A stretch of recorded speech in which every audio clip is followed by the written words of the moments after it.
Bienvenidos a la conferencia Cuerpos Afectados, a cargo de Laura Quintana. Esta conferencia se presenta como apoyo a la exposición Cadáveres Indisciplinados, que podrán visitar hasta el 18 de junio en el Parqueadero, que es un espacio conjunto entre el Banco de la República y el Instituto Distrital de las Artes y Dartes. Los cuerpos muertos tienen un poder sobre los vivos. De una u otra manera los asedian, se asedian mutuamente, se afectan. Hay algo enigmático que pasa entre, desde los cuerpos vivos, muertos y en sus fantasmales umbrales. El cuerpo mismo sigue siendo un enigma y nunca ha dejado de serlo.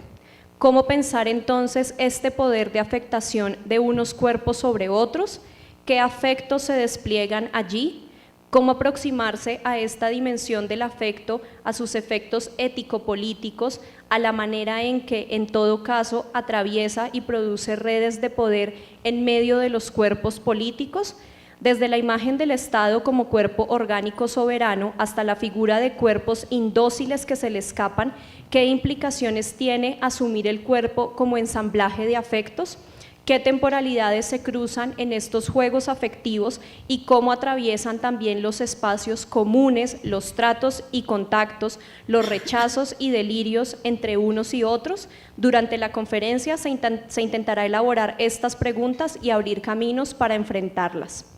Laura Quintana es doctora en Filosofía de la Universidad Nacional de Colombia, profesora asociada del Departamento de Filosofía de la Universidad de los Andes, ha sido profesora invitada en la Universidad de París, ha publicado diversos trabajos en el área de filosofía política contemporánea y estética moderna y contemporánea.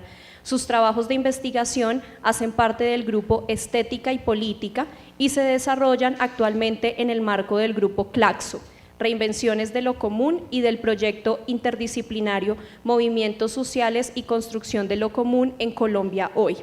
Entre sus publicaciones más recientes se encuentran Intervenciones filosóficas en medio del conflicto, debate sobre la construcción de paz en Colombia Hoy, en el 2016, Cómo se forma un sujeto político, prácticas estéticas y acciones colectivas, y Movimientos sociales y subjetivaciones políticas. Bienvenidos.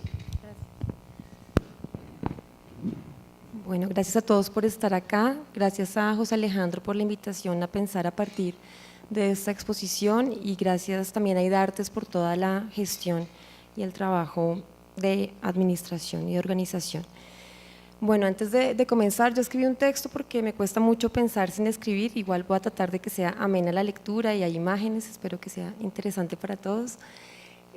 Quisiera como aclarar desde dónde voy a pensar todo esto. No voy a hacer una intervención sobre la instalación Cadáveres Indisciplinados, no voy a detenerme tanto en la materialidad de los objetos que componen la instalación y en la descripción de todos esos objetos y del periódico, porque no me interesa producir una interpretación sobre la exposición, me interesa más bien construir una especie de espacio polifónico que está atravesado por todas las voces que siento que también habitan la exposición y por las voces que también me habitan a mí misma, por supuesto. Entonces, lo que intenté hacer es como un texto que también es muy polifónico, funciona también como un cierto montaje de varias voces, en donde trato quizás, espero, de abrir un espacio de reflexión que pueda resultar sugestivo a partir de esta exposición.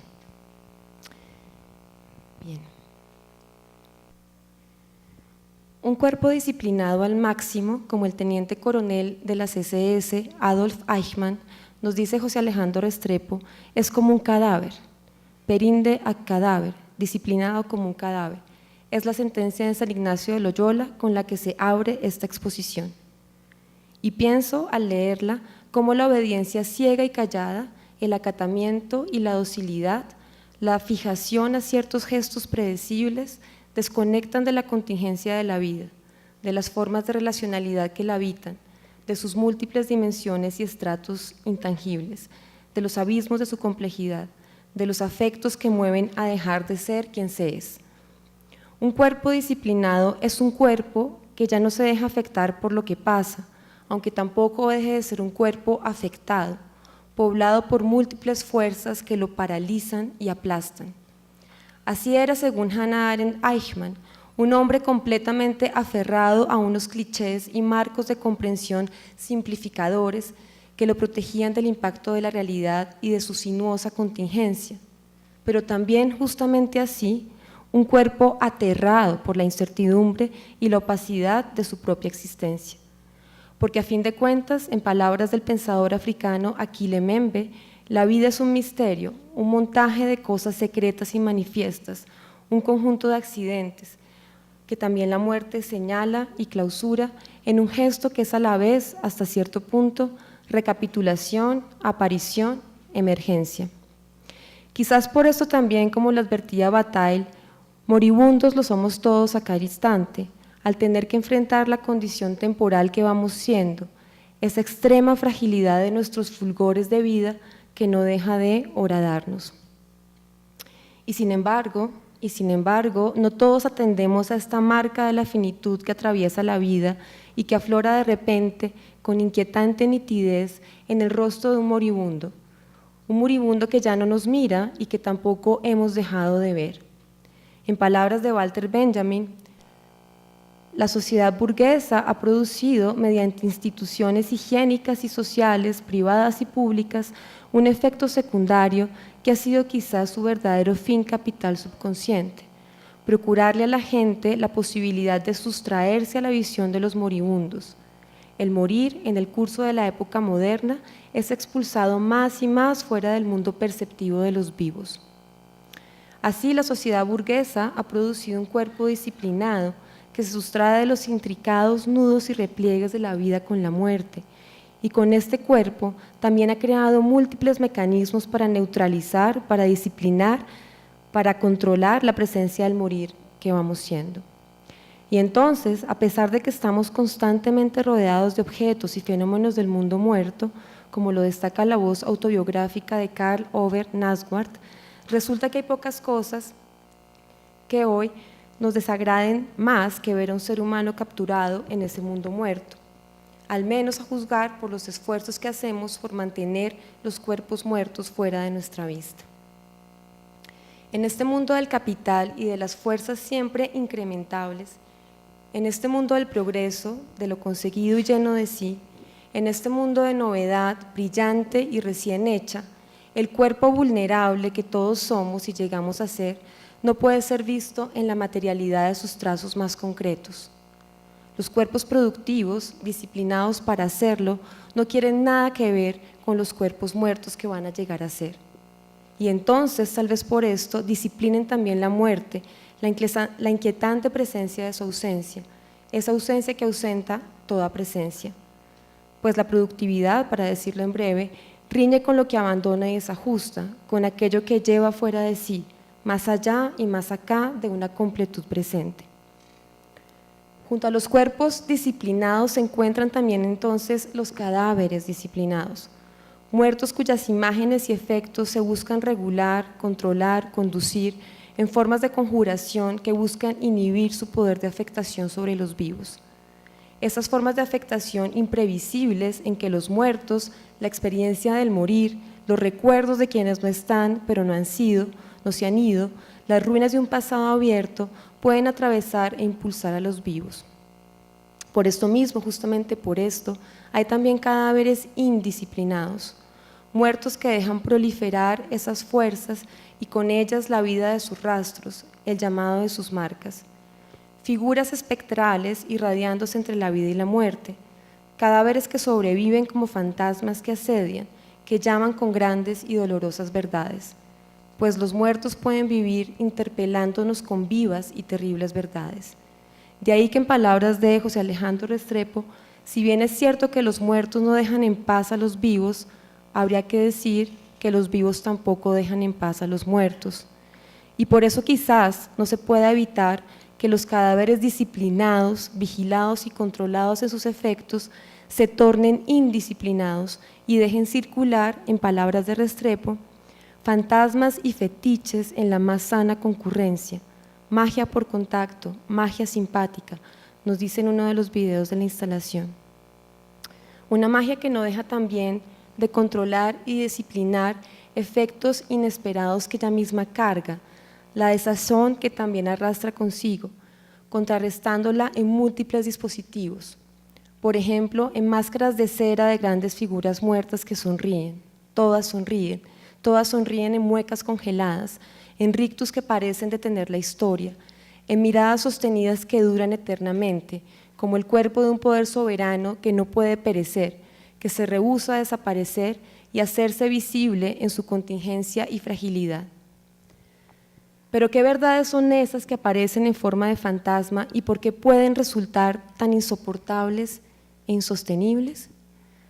Quizás el asedio de lo fantasmal pueda ser muy revelador de dónde estamos, quiénes somos, cómo habitamos. Quizás la reflexión sobre los muertos, nuestras formas de relacionarnos con estos cuerpos, con la muerte y el morir, también delate las formas de poder que más nos sujetan, las violencias que más nos destruyen, las dificultades ético-políticas que más nos perturban, a veces sin perturbarnos a fondo, sin inquietarnos. De eso parece tratarse en parte, solo en parte, en Cadáveres Indisciplinados, de una reflexión sobre aquello que indisciplina los cuerpos muertos, esto es, lo espectral, ese intervalo habitado por quienes ya no están, pero que no dejan de estar, propagándose en deseos, anhelos, recuerdos. El umbral de quienes existen como inexistentes o dejan de existir como existentes, existentes inexistentes, presentes y ausentes, presentes en la ausencia. Y mientras recorro este amplio espacio oscuro habitado por figuras de cera de grandes líderes políticos y religiosos sentados a la mesa, viéndose cara a cara, sonrientes, o detenidos, muy detenidos, con sus rictus de muerte en urnas de cristal que albergan esperados e inesperados rituales, pienso asimismo cómo se trata aquí de los distintos asedios de las presencias fantasmales, de las distintas maneras en que vivimos este asedio y de las formas de asumirlo o conjurarlo. Tal vez también se deje sentir aquí un trazado de diferentes formas de espectralidad, porque en palabras que tomo prestadas de Rancière hay toda suerte de demonios y de espectros. Ya lo decía Víctor Hugo, los demonios atacan, los espectros resisten, los demonios de todos los delirios de opresión y de todas las locuras identitarias, y los demonios más discretos que quieren convencernos del fin de toda opresión, pero también de toda ilusión, de toda fuerza transformadora, de todo llamado a lo que aún puede venir. Porque solo lo que aún no está puede transformar lo que ya está, y ha siempre estado, y ha siempre sido, fracturando lo que se ha estabilizado con pretensiones de incuestionada permanencia. De ahí que los espectros resistan y que haya que seguir resistiendo con los espectros. Este es también un llamado a que se camina, que también camino al transitar por esta exposición.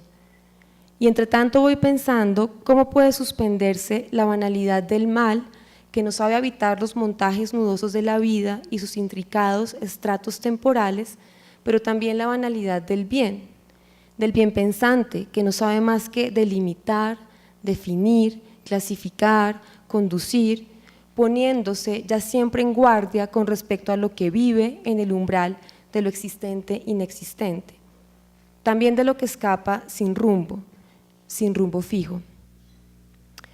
Mendigos, indocumentados, indigentes, atracadores, homosexuales, prostitutas, basuriegos, menores desprotegidos, en un número superior a 800, fueron recogidos en una sola noche y conducidos a las diferentes estaciones de policía por deambular deliberadamente sin rumbo fijo. Esto se lee en un viejo recorte de periódico que, si no recuerdo mal, José Alejandro Restrepo ha usado antes en dos de sus obras, Intempestivas de 1993 y Dar la cara de 2013, y ahora lo retoma en Cadáveres Indisciplinados, modificándolo con una sutil animación.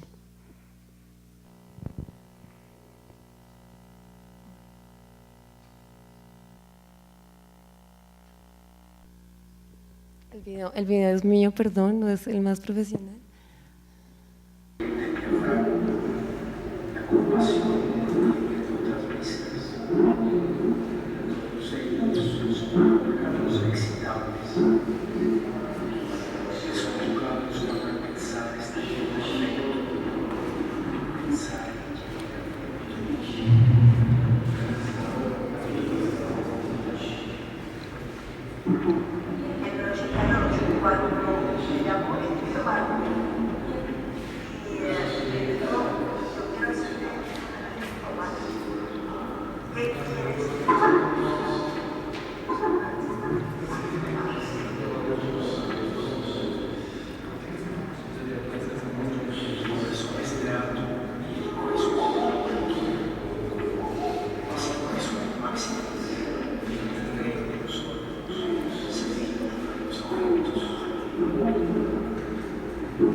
El cuerpo sin rumbo fijo, sin lugar ni identidad asignable y que solo puede ser reconocido como marginado, anormalizado, inadmisible en el orden policial, es también una figura espectral, un anónimo que se resiste a ser inscrito en un cuerpo individual aceptable, integrado, bien ordenado, disciplinado.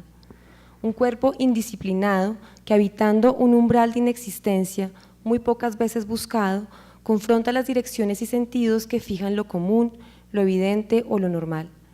Cuerpos alterados que producen alteración, que impiden que el cuerpo comunitario, la comunidad como cuerpo orgánico, coincida plenamente consigo misma. Cuerpos también derrotados, oprimidos, aplastados por la historia. De modo que aquí de nuevo en esta instalación también parece tratarse del cuerpo que no ha dejado de ser un enigma que paraliza el pensamiento y lo alienta. Sabemos que en muchas de sus intervenciones José Alejandro Restrepo ha tratado de mostrar el cuerpo como texto o como un espacio gramatical en el que se trazan las fronteras de lo visible y lo invisible, en el que se inscriben prácticas, enunciados y formas de ser. El cuerpo a la vez como texto en el que también los textos se incorporan, se hacen cuerpo, y el cuerpo como espacio de exscripción en el que, en palabras de Restrepo, se expulsa y se excreta sentido. Porque la destrucción de los cuerpos que se ha dado en Colombia ha supuesto también su aniquilación simbólica a través de prácticas ritualizadas que suponen, más que la irracionalidad del sinsentido, ciertas reglas de sentido que precipitan el sentido en el terror y hacen del cuerpo un teatro del horror. Un teatro que también ha sido posible gracias a la sobreimposición de unas lógicas teológico-políticas, coloniales, raciales, apropiadoras, de las que también se trata, oblicuamente, en Cadáveres indisciplinados.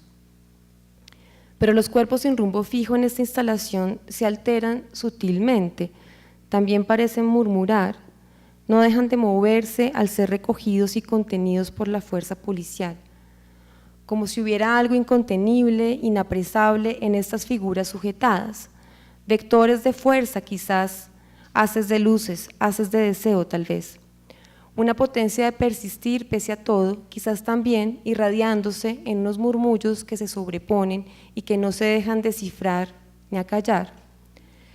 La cita reiterada de esta imagen de los cuerpos sin rumbo fijo tal vez reitere entonces esta persistencia de los cuerpos pese a todo, así como la persistencia de una violencia, de unas formas de poder que no han dejado de perseguir todo aquello que se afirma como inconducible, como inasignable, como existente e inexistente, como vivo y muerto, es decir, como espectral.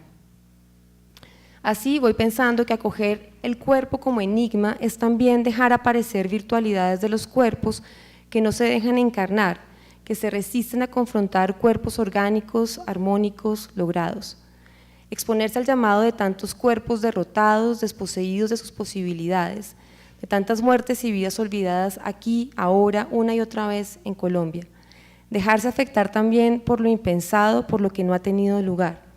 Dar testimonio por las marcas de un pasado que no ha pasado, pues el pasado no deja de sobrevivir, sobrevive también en esas lágrimas hereditarias de las que hablara Pasolini, esas lágrimas que le hablan al presente y a los sueños preñados de porvenir.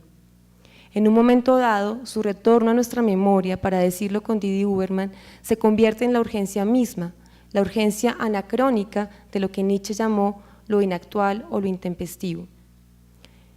Exponerse entonces a los tiempos de la ausencia, a lo que ya no es pero sigue siendo, a lo que aún no es pero nos llama a ser. Exponerse, quedar también fuera de sí, desajustarse, desajustando todo lo que se afirma como lo que es, como lo que hay, lo que se puede ser, cerrado, pleno, conseguido. Exponerse intempestivamente a lo espectral, dejando que emerja una diferencia desestabilizadora de las formas vigentes, que nos separe de lo que somos y nos exija devenir. ¿Y tú? ¿Sueñas con los muertos? ¿Te despiertas con ellos? ¿Cómo te hablan? ¿Te ruegan? ¿Qué les contestas? ¿Cómo habitan los tiempos, los espacios, tus tiempos y espacios? ¿Cómo habitan? ¿Habitan? ¿Los dejas habitar? ¿Nos conversan sobre el tiempo? ¿Cuáles son sus tiempos? ¿Su tiempo? ¿Callas con prevención o contestas a su llamada? ¿Te llaman? ¿Cómo? ¿Aquí y ahora? ¿Cómo?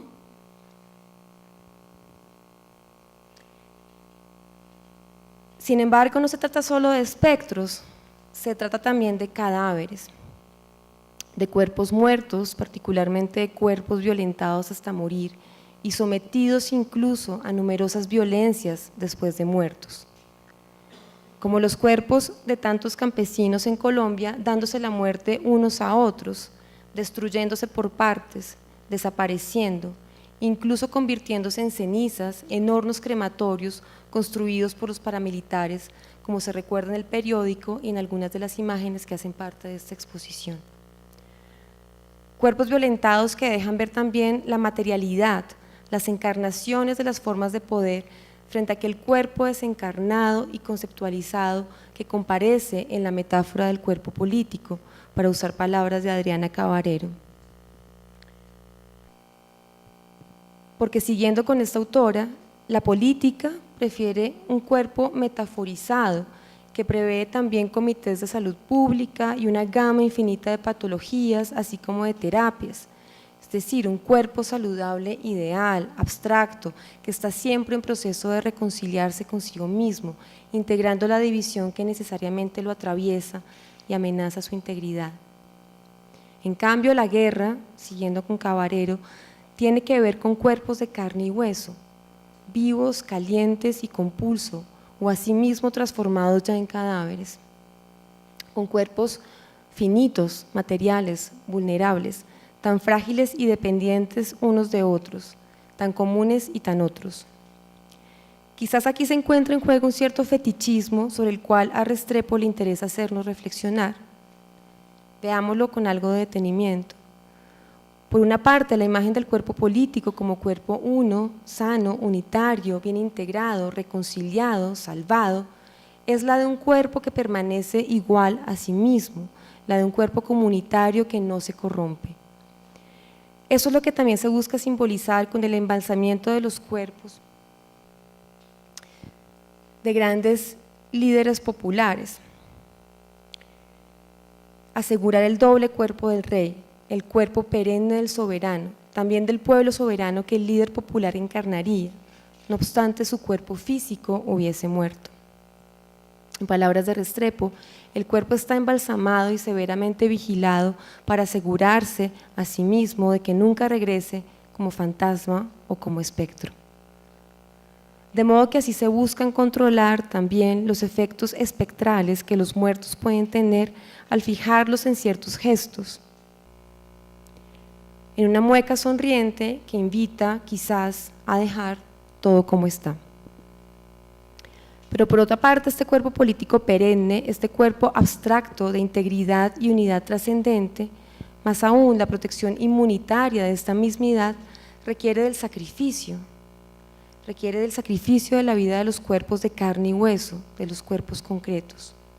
No hay cuerpo orgánico sin tal sacrificio, y a la vez la imagen de este cuerpo imperecedero encubre y justifica esos muertos, en palabras de Restrepo, como un sacrificio superior.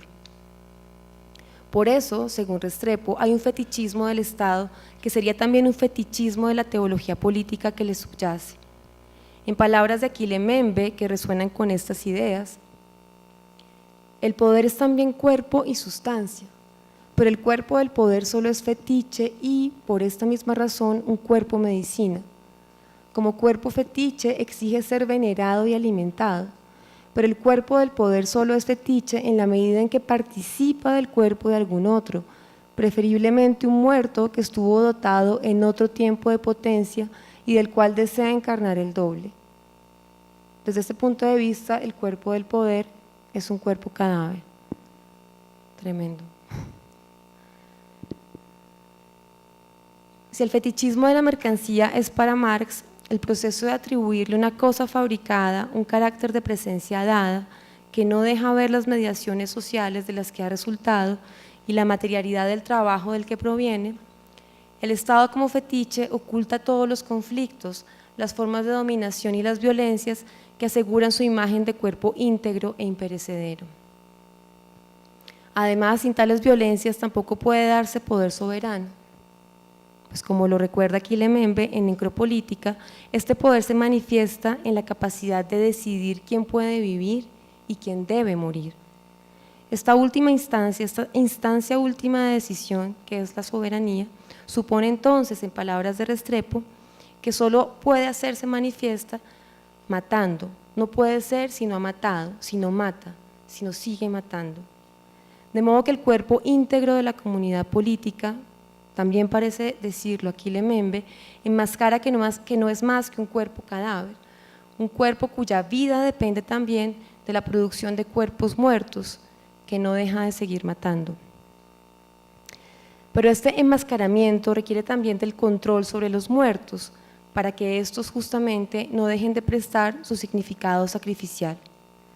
Por esto el Estado necesitaría de figuras heroicas, de mártires sacrificiales, para, en palabras de Restrepo, dotarse de un aura religiosa y justificar sus muertos como un sacrificio superior.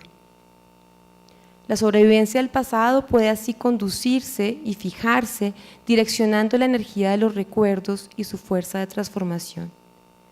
Y sin embargo, solo hasta cierto punto, pues se trata de una energía incontenible que excede fácilmente las conducciones establecidas y de una energía heterogénea, ambivalente, como lo dejan ver los cultos populares a los muertos y la devoción a ciertos personajes populares. En estos cultos se apunta a mantener la fuerza política de estas figuras y su capacidad para revelar duras verdades sobre las circunstancias en que murieron y sobre el mundo que hizo posible su destrucción. También los cadáveres sin brillo ni gloria pueden inspirar este poder revelador. Por ejemplo, en el periódico que hace parte de esta exposición, se recoge el caso de un hombre que tras viajar por 12 días desde Montería, transportando en un camión el cadáver de su hijo, lo traslada a la Plaza de Bolívar y al exponer allí el cuerpo exhumado, exige que se investiguen las circunstancias en que su hijo murió en cumplimiento de servicio militar y presuntamente por rehusarse a la práctica de los falsos positivos. Hay entonces cadáveres incómodos que revelan inquietantes verdades.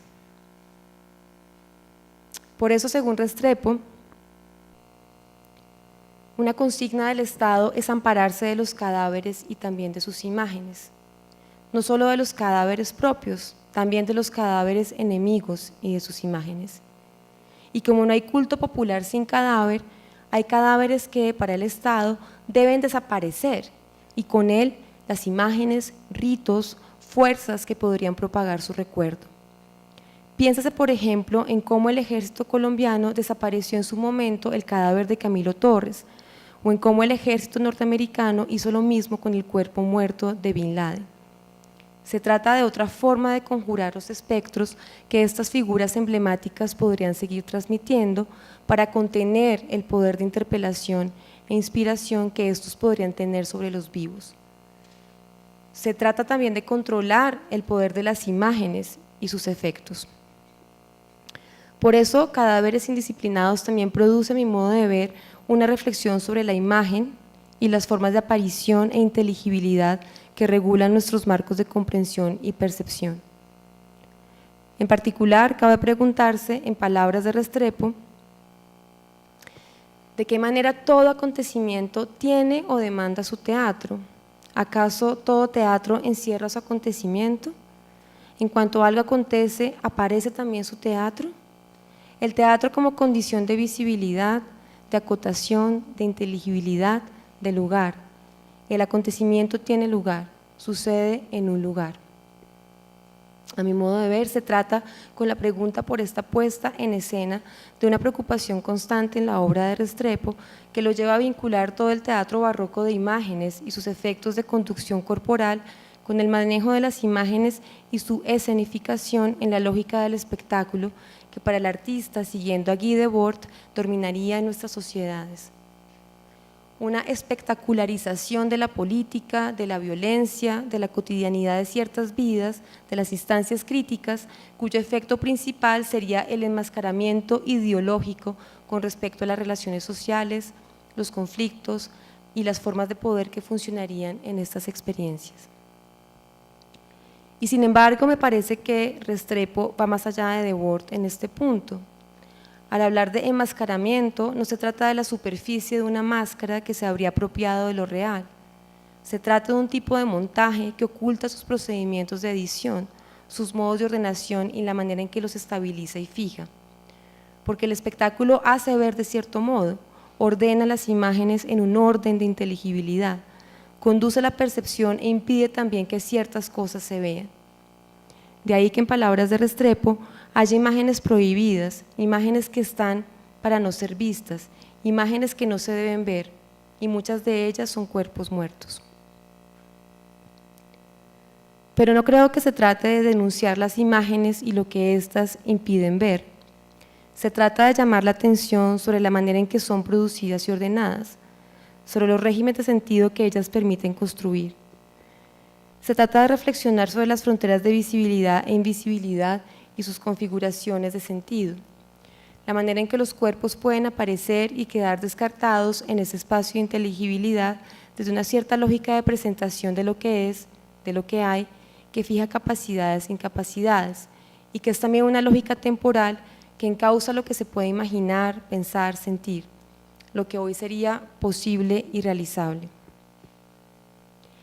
Y es que en estas fronteras fijadas que constituyen el teatro de escenificación de los medios de información dominantes, son pocos los rostros que aparecen, las voces que se dejan hablar, los cuerpos a los que se le deja manifestar un poder de restitución de lo que pasó. En ese sentido, informar en el sistema dominante de comunicación quiere decir poner en forma, eliminar toda la singularidad de las imágenes, todo lo que en ellas exceda la simple redundancia del contenido significable. Ya lo decía en sus términos Deleuze, informar es hacer circular una palabra de orden que se nos comunica, que nos comunica la información, se nos dice aquello que es conveniente que creamos. A contrapelo de esta lógica de la comunicación, se trata entonces de producir otros lugares de aparición e inteligibilidad, de construir de otra manera las imágenes, de producir con ellas otros montajes, introduciendo en las coordenadas dadas de lo perceptible el conflicto, la división que permite percibir de otra manera. Un espacio otro que Restrepo, a mi modo de ver, trata precisamente de crear con sus obras, al construir tendencialmente en ellas, también de cierto modo en cadáveres indisciplinados, otros archivos y formas de contramemoria, otras historias distintas a las que se han contado, dejando aparecer algo no visto en esos modos de interpretación que se han fijado como realidad, otra historia de la historia atravesada por el mito, otra historia de las narraciones antropológicas que revelen su poder canibalizante, otra historia de la nacionalidad y el territorio, otra historia de los cuerpos atravesados por violencias, otra historia de los cuerpos criminalizados, otra historia de los cadáveres y sus espectros. Indisciplinar también quizás el teatro establecido de aparición de acontecimientos para hacer valer lo que acontece y la manera en que puede afectar a los cuerpos, también los desvaríos y sus desvíos, porque algo siempre se desvía y en ese desvío lo real de nuestro mundo se toca también en su dureza más radical, en el choque de su conflictividad, justamente a través de intervenciones de ficción que desestabilizan y reagencian las fronteras entre lo presente y lo ausente, lo real y lo virtual. Desvíos que declinan también la manera en que el dolor a veces nos toca, en esa muerte, en ese deshacimiento que también cada uno de nosotros va haciendo, aunque nos inventemos tantos recursos para conjurarlo. Porque quizás para aprender a ver esos desvíos, escribirlos y deletrearlos en cada vida, hace falta, y voy siguiendo un vago recuerdo de los cuadernos de Malte, haber permanecido junto a los muertos, aunque también saberlos olvidar cuando son muchos, esperando con paciencia, esperando a que vuelvan y se conviertan en sangre, mirada, gesto, y ya no tengan nombre y sean parte de nosotros y también de nadie, muy propios e inapropiables, anónimos quizás, mas ya no insignificantes. Gracias.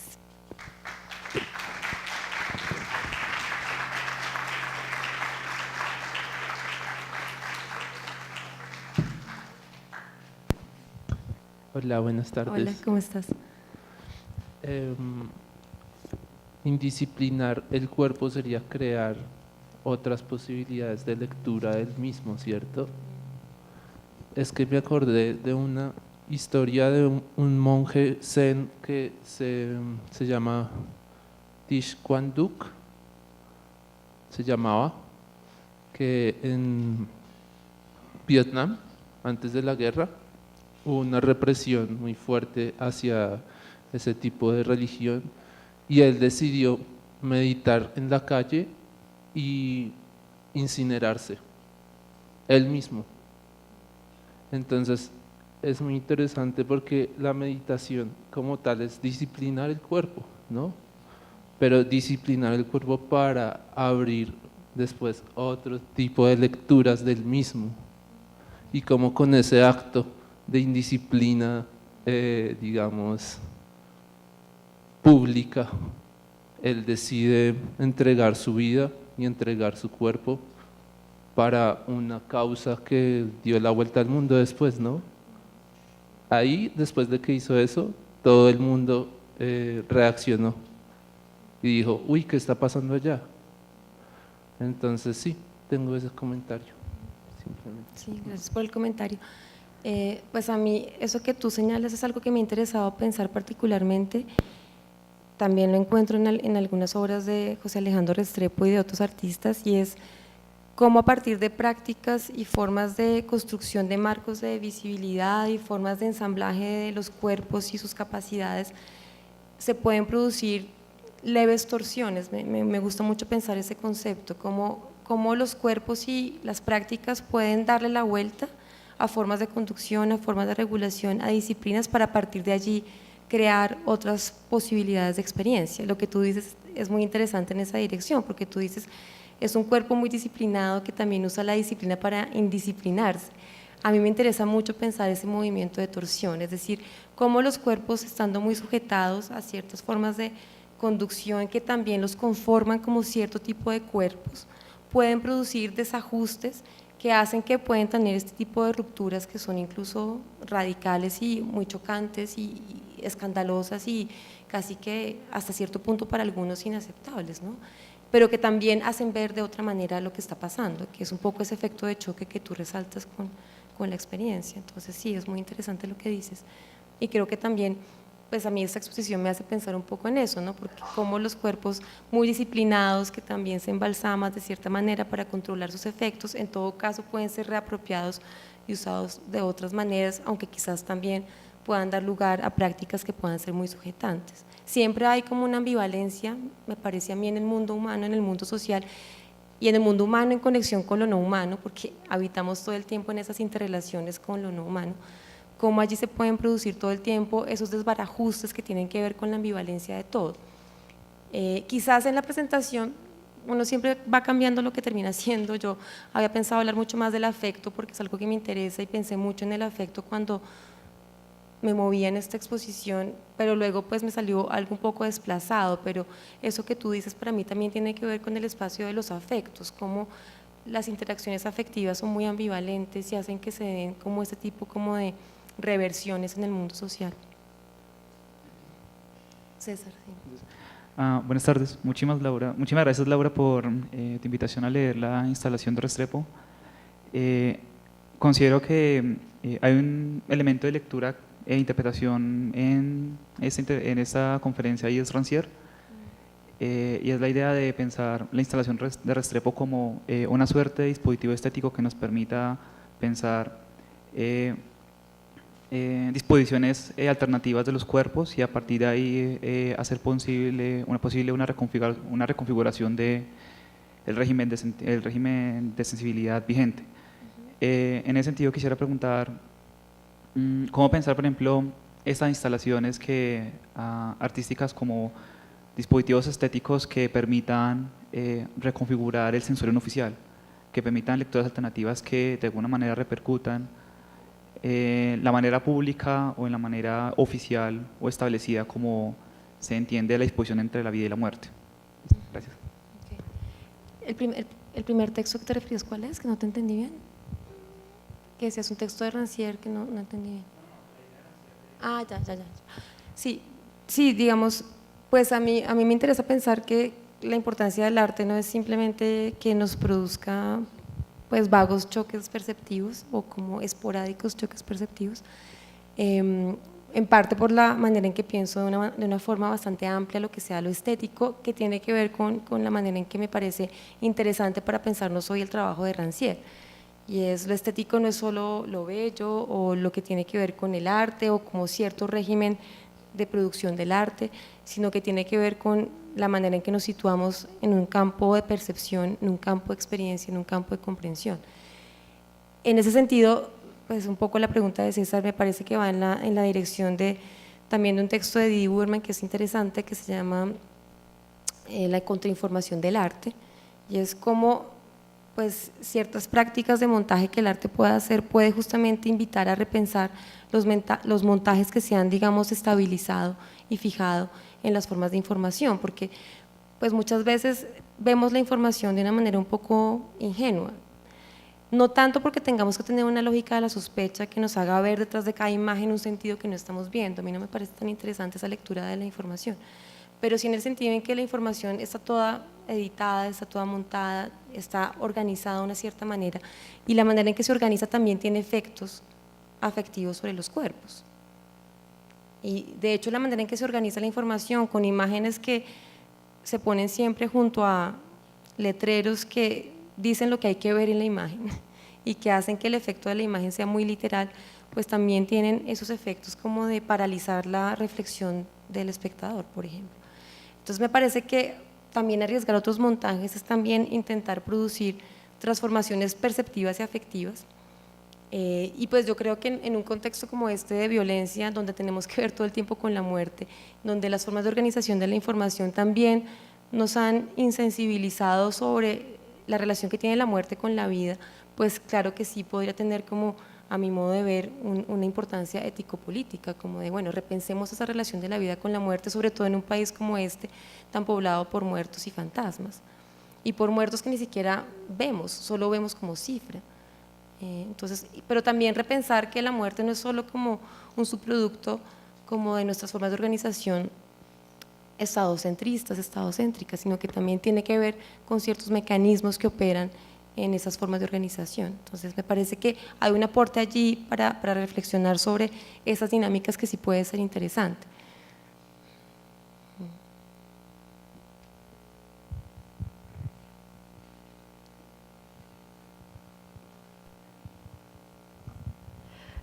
Buenas tardes, es que nosotros estábamos acá hablando un poquito y nos dimos cuenta de que indirectamente se trata como el tema de la biopolítica y esto de Michel Foucault. Entonces se me ocurrió una pregunta y es: si los cuerpos se disciplinan y se moldean y los cadáveres también, ¿en qué momento y hasta qué punto somos dueños de nuestro propio cuerpo?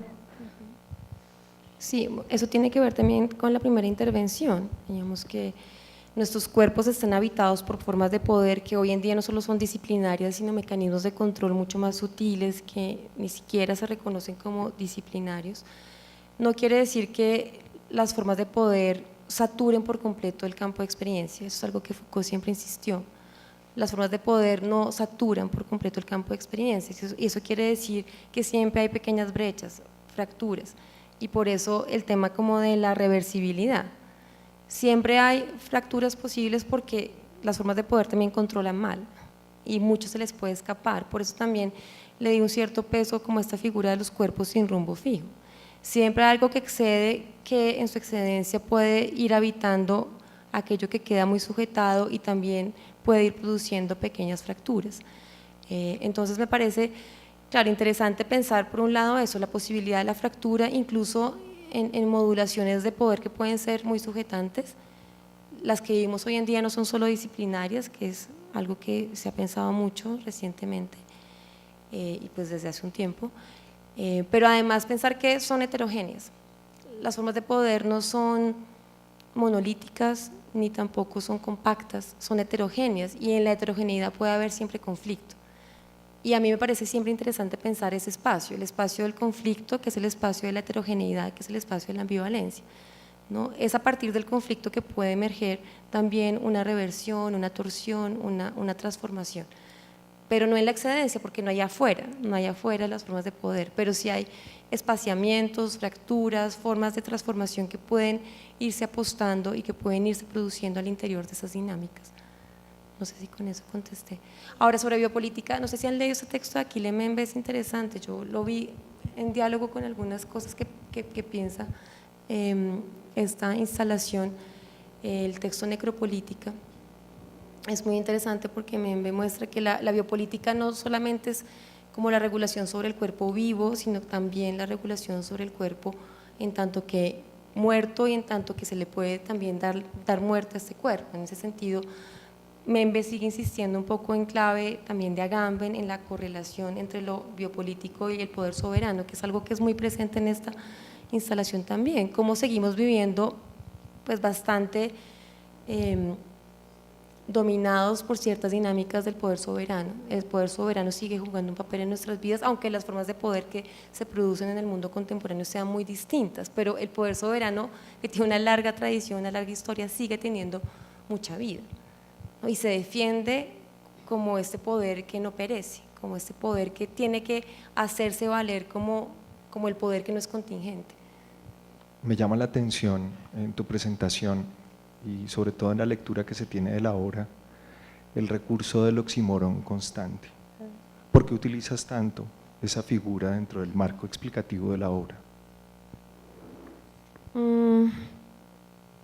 Sí, porque, claro, porque no me gusta como construir como una linealidad explicativa, entonces como que primero me quise rehusar como a dar una lectura lineal pues de la obra, que intentara como ir produciendo como una técnica de correspondencia que yo veo muchas veces como en las lecturas de teoría del arte o de crítica de arte, y es como ir vinculando lo que se dice con los objetos, seguir describiendo los objetos y mostrando que lo que uno dice encaja con lo que se dice. No me interesa esa lectura por correspondencia porque me parece violenta y también apunta como a cerrar las posibilidades de sentido de la obra. Me interesa más bien como crear sobreposiciones en donde también yo veo que hay conexiones entre distintos registros y distintas voces, y esas conexiones pasan a veces por reiteraciones, pero reiteraciones que también van añadiendo otros elementos. Entonces me interesa pensar cómo en la reiteración se pueden ir como amalgamando otras consideraciones y se puede ir produciendo como una reflexión que no es que sea cada vez más envolvente, pero que sí invita a pensar muchas más cosas. Porque me pasó un poco eso mientras recorría como la exposición. Entonces se trata de los espectros, pero no solo, se trata de los cadáveres, pero ¿por qué? Se trata del asedio de los espectros, pero no solo, se trata del rito popular, se trata del populismo también, que daba para otra intervención, porque también hay una reflexión, me parece, sobre la ambivalencia del populismo y del líder populista. Entonces hay muchos registros que se cruzan con todo este tema de la muerte, y me parecía que era interesante jugar así como en la presentación, como con esa estructura que tú captas bien en lo que dices. Okay. Otra pequeñita Sí. es, a la luz de la exposición, ¿tú podrías ayudarme a entender lo que enfrenté en la obra? Y es que pareciera que en la obra existiera un más allá, pero también hay un menos acá. ¿Cómo es eso? Si hay un más allá, ¿por qué no hay un menos acá? ¿Cómo entiendes ese más allá y más acá? Pues es que todo el tiempo la obra te lleva a pensar que hay un más allá, pero siempre te dejan un menos acá. Un más allá, claro, ok. voy a tratar de interpretar esto tan enigmático que dices, que es como la voz de un oráculo. Pero, claro, yo creo que en el espacio se quiere crear como esa aura, porque hay como algo como que quiere, digamos, conjugarse con la producción de una presencia trascendente. Entonces, el rito con el cadáver tiene que ver con crear también esta aura que tiene que ver con la sensación de permanencia, con lo que no perece, con una dimensión de trascendencia, pero a la vez también nos quedamos con lo más material y como lo más cutre, ¿no? Porque también pues uno ve como estas figuras de este museo que es como surrealista en Santander y queda como, ¿no? No sé si es por ahí que tú lo estás pensando, ¿no? Hay como una cosa que invita a pensar como en estos mecanismos para crear como todos estos rituales que hacen que se creen como estas experiencias que tienen que ver con ciertas lógicas sacrificiales y de darle sentido a lo que no lo tiene, pero a su vez como el absurdo de lo más material y más bizarro que también pues tiene algo como de, no solo de aterrador, sino también como de grotesco, hay algo de grotesco también que se logra sentir allí.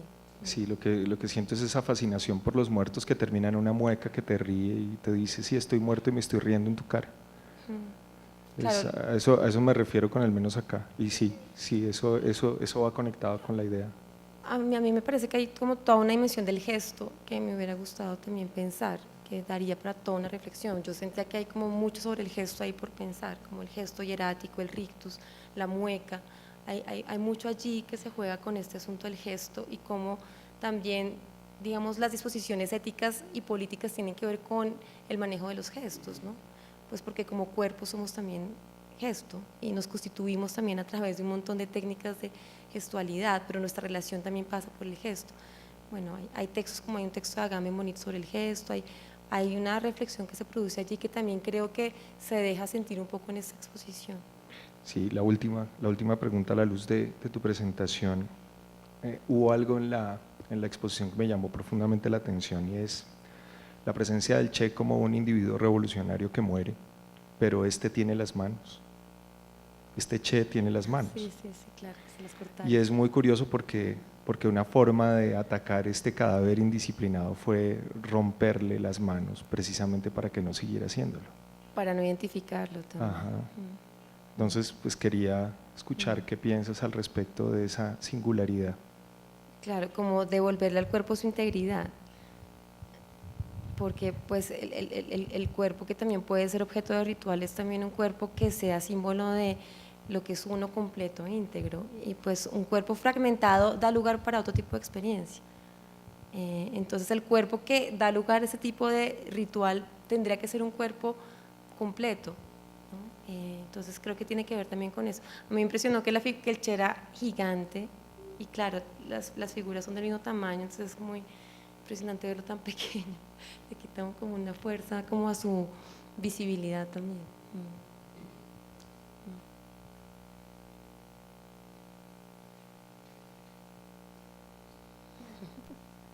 César.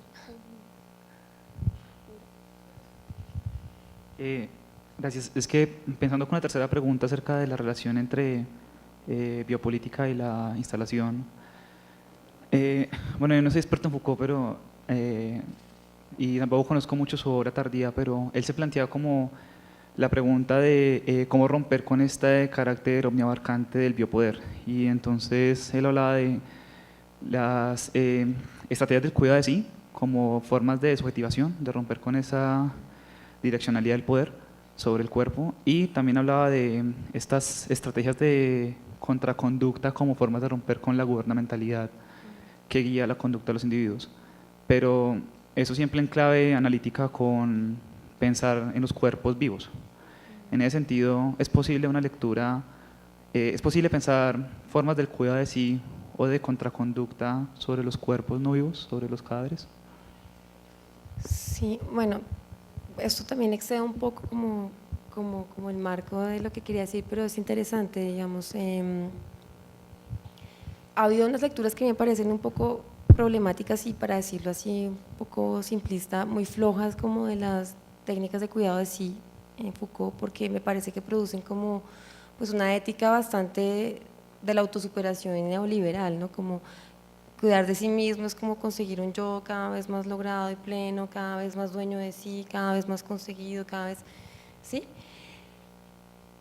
No creo que ese fuera el punto para Foucault y es una apropiación muy problemática, pero no nos importa qué dijo Foucault acá, digamos, más allá de eso, creo que hay una intervención acá que es, pues la vida tiene que ver con la muerte, pero eso hay que asumirlo de una manera mucho más enfática de lo que hacemos. Entonces me interesaba como pensar como en esta idea muy neoliberal y del capitalismo tardío de producir un cuerpo cada vez más vigoréxico, cada vez más dueño de sí, cada vez más autoconseguido, cada vez más autoperfeccionado, porque todo este el perfeccionismo también empata un poco con eso, como del individuo que también es como el que la logra y el que es cada vez como más exitoso, ¿no? Es como esta idea como una plenitud, y la noción de plenitud se volvió muy, muy importante en ese vocabulario.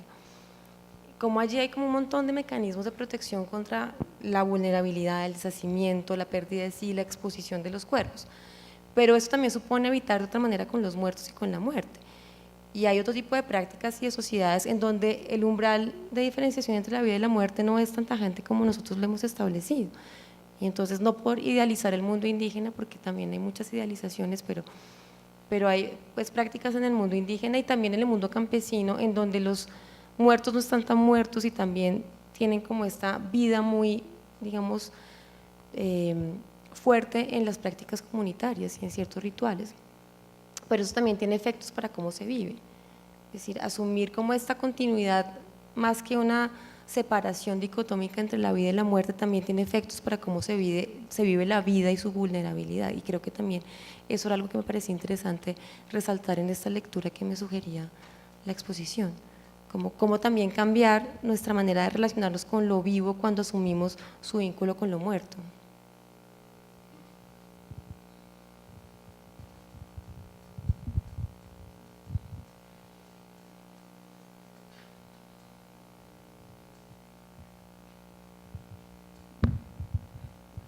Buenas noches.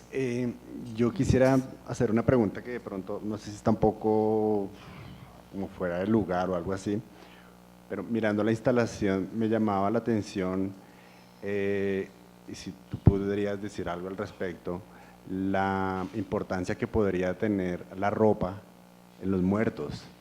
Y un muerto desnudo, un muerto vestido, ¿qué podría haber ahí, ¿no? En ese sentido? Está el Che digamos, en una especie de, un poco como Salvador, parece una especie ahí de Jesucristo, está Eva Perón forrada de pies a cabeza, ¿no? No sé qué puede haber, qué puedas decir en ese sentido. Y lo otro es, ¿en qué medida la violencia en Colombia no es un problema, digamos, de violencias, es un problema de violencias como tal, digamos, de una de la falta de monopolización de la violencia, como se dice en términos de ciencia política y del Estado, en donde aquí nos podemos matar muchos y no solo el Estado tiene ese poder. El problema en Colombia no es la violencia, sino que muchos tienen el poder de la violencia, es decir, como el poder sobre el cuerpo del otro, ¿no? Y entender la paz de alguna manera como la paz es que solo el Estado sea el único capaz de ejercer la violencia sobre los cuerpos, ¿no? Gracias. Gracias. Bueno, pues yo creo que, no sé por qué esperarías ver esos cuerpos desnudos, quizás porque morimos y pasamos como a un ámbito donde pues la ropa, pues uno piensa como se deshace rápidamente y entonces, digamos, me llama la atención la pregunta, ¿por qué esperas ver el cuerpo en principio desnudo? Pero es muy interesante porque un cuerpo que se va a honrar y frente al cual se van a construir una serie de rituales en donde el cuerpo vale por el cuerpo de la comunidad, pues no puede aparecer en su desnudez, porque la desnudez también marca como su humanidad más finita y más vulnerable, y es lo que no queremos ver. Entonces, y el ropaje tiene que corresponder también con qué tipo de personaje era. Entonces, pues si era el Che, tiene que llevar como aquello que lo caracterizara como el líder, como revolucionario y lo mismo en el caso de cada uno de estos líderes. Entonces hay un emblema que se construye también con estos cuerpos muertos. Lo que menos podría parecer es la desnudez de estos cuerpos, ¿no? Necesariamente tienen que estar cubiertos por el emblema que ellos mismos encarnan, y el ropaje hace parte de esa construcción simbólica emblemática de esos personajes, ¿no? Pensaría eso en esa dirección, y como muy correspondiendo con lo que se espera justamente construir a partir pues de su embalsamiento o su permanencia como cuerpo que es merecedor de un ritual, ¿no? Ahí me parece que juega un poco, me pareció un poco en la propuesta de la exposición, ese texto de Kantorowicz que también retoma Foucault, también retoma Agamben, El doble cuerpo del rey, ¿no? Donde Kantorowicz plantea que pues el poder soberano requiere siempre mostrar el cuerpo del rey como un cuerpo que aunque perezca también es imperecedero. ¿Por qué? Porque el rey encarna la comunidad política, pero en ese encarnar pues el cuerpo tiene que aparecer como pues un cuerpo que se vincula con una cierta trascendencia, no como un cuerpo muy humano, finito, desnudo, diría eso. Sobre la violencia, bueno, eso ya nos lleva mucho más allá de esta presentación. A mí me ha interesado pensar ese tema y digamos lo que usted dice responde a una lectura muy institucionalista de la violencia en Colombia, que no es una lectura pues del todo descabellada, pero me parece limitada. Según esa lectura, pues lo que ha faltado en Colombia, y claro que no desconozco que ha faltado una presencia estatal, pero según esa lectura la violencia tiene que ver con una falta de presencia estatal que ha hecho que se creen formas de paraestatalidad y formas de paramilitarismo y formas incluso de estados insurgentes, porque también las insurgencias construyeron institucionalidad. ¿Por qué me parece limitada? Porque pues asume que el campo social es muy homogéneo y asume que entonces si el Estado controla la violencia, entonces se neutraliza la violencia. Pero el problema es que la violencia no se neutraliza porque quizás la no violencia es imposible. Y quizás, como lo dice bien Derrida, quizás la peor violencia es la pretensión de absoluta no violencia. Entonces, cuando el Estado toma como su tarea asegurar la completa no violencia, lo que también desencadena es una pretensión de homogeneizar el espacio social e impedir que emerjan formas de antagonismo, formas de desacuerdo, formas de división. Entonces, yo estaría de acuerdo en que hace falta crear espacios institucionales que sean mucho más abiertos a la manifestación del conflicto, a la manifestación de la disidencia. Las instituciones colombianas no han permitido la manifestación del conflicto y la disidencia, han perseguido la manifestación del conflicto y la disidencia, y la violencia que se ha dado también ha tenido que ver con eso, con que se han cerrado institucionalmente los canales para la manifestación del conflicto y la disidencia. Entonces no basta con crear más estados y entendemos por estado instituciones de orden y seguridad, hace falta crear instituciones conflictivas, instituciones que permitan que los conflictos puedan también manifestarse, pero eso es muy difícil porque los conflictos, porque son conflictos, no se dejan regular tan fácilmente. Entonces no puede haber instituciones que acojan el conflicto, que puedan simplemente domesticarlo, porque si no, no estarían abiertas al conflicto. Lo que caracteriza el conflicto es que no es domesticable.